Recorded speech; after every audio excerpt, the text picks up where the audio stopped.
All right, we have here a tricky example, and the point I'd like to make with this example is that you can look at questions that are a little bit more than, or involve a little bit more than just plugging into one of the formulas in this table.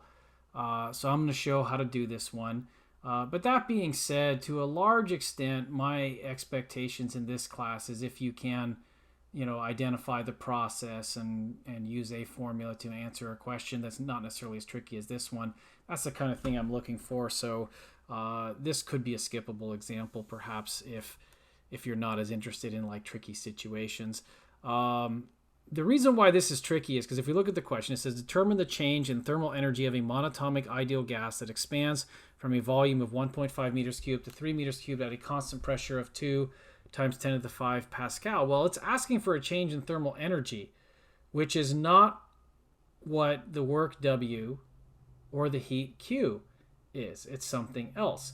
But you can use the first law of thermodynamics to find it. Now, it turns out when we do that, we're going to find there's a few more tricks on the way with this one as well, in terms of like what information is given to us and what formulas we have here at our disposal. In particular, I'd like to identify for this question that we are looking at an isobaric process, since it says constant pressure of 2 times 10 to the 5 Pascal. So that means the two relevant formulas are right here. But I'd like to start this out by writing the first law of thermodynamics as heat is equal to change in internal energy, which again will be thermal energy of this system, plus the work done by that system. And since we're asked to determine the change in thermal energy, the thing I can identify right away right here is that is the question right there. That delta E sub T is what we're trying to solve for. And so if I solve for that in this equation here, that would be Q minus W if I subtract the work W from both sides. And at that point, I could start to look at these formulas in the table that I have up here and maybe write C sub V plus N R all multiplied by delta T. And again, I said there'd be more tricks here because when we look at this, we're going to see what those tricks might consist of. Well, one issue that's maybe not necessarily that tricky, but that I haven't written down yet is what's C sub V? Well, this is a monatomic ideal gas, so that's something I can supply the answer to by recognizing that C sub V is equal to 3 halves N R, and taking that together with plus NR gives me that part, which that could be further combined to be just 5 halves NR delta T, and then it's still minus P delta V. So let me go to another line here. Definitely there's, it's tricky in the sense that the math is kind of like, it's getting multiple lines here, I think, for this one, which is, it can happen in physics. So, yeah, we get this. And now we have another question, because you might say, well, okay, am I ready to plug in here? And I look at the numbers that I'm given here, and okay, there's N for the number of moles. Am I given number of moles? No. Okay. R is the ideal gas constant. Well, okay, that I know. It's 8.314 joules per Kelvin mole, or mole Kelvin.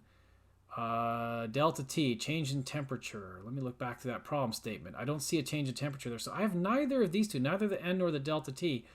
Well, I do have a pressure, and I think I could figure out a delta V given the fact that I'm told initial and final volumes, and 3 minus 1.5 is just 1.5. So delta V will be 1.5 meters cubed. So, okay, this term I have handled, but I need to bring in something else.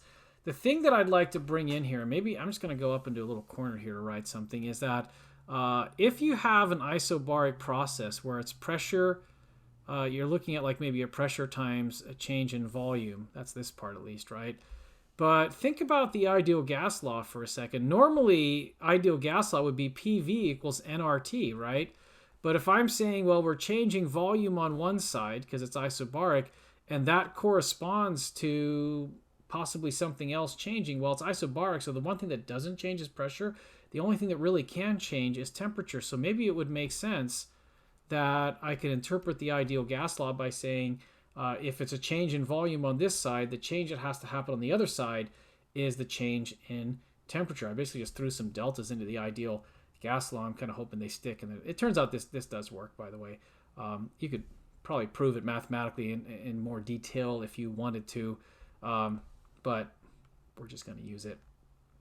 This is the trick that helps me to figure out what to do, because this means that in this expression here, this nr delta t I could replace by a p delta v, and it would look like this, but this can be simplified. I think even before I want to calculate here, I think I'll save myself some time by recognizing that 5/2 times something minus that something is just going to be 3/2 times that thing, which in this case is the p delta v. So what I'm actually going to calculate in my calculator will be 3/2 times the 2 times 10 to the 5 Pascal, which of course is newtons per meter squared. And then we said that the delta v, since that's final minus initial, would be just 1.5 meter cubed. If you work through all the units here, these are all based on SI base units. Clearly meter isn't an SI base unit, so everything is good there. And since we're calculating an energy, this is going to wind up being in joules. And again, you can check that and you'll find that that actually works. In terms of the numbers, I'm going to need a calculator for that. And this becomes 450,000, which 450,000 can be written as 4.5 times 10 to the 5 joules. It's going to save me a little bit of space to use scientific notation for that. So now we can check our answer, and it looks like everything worked.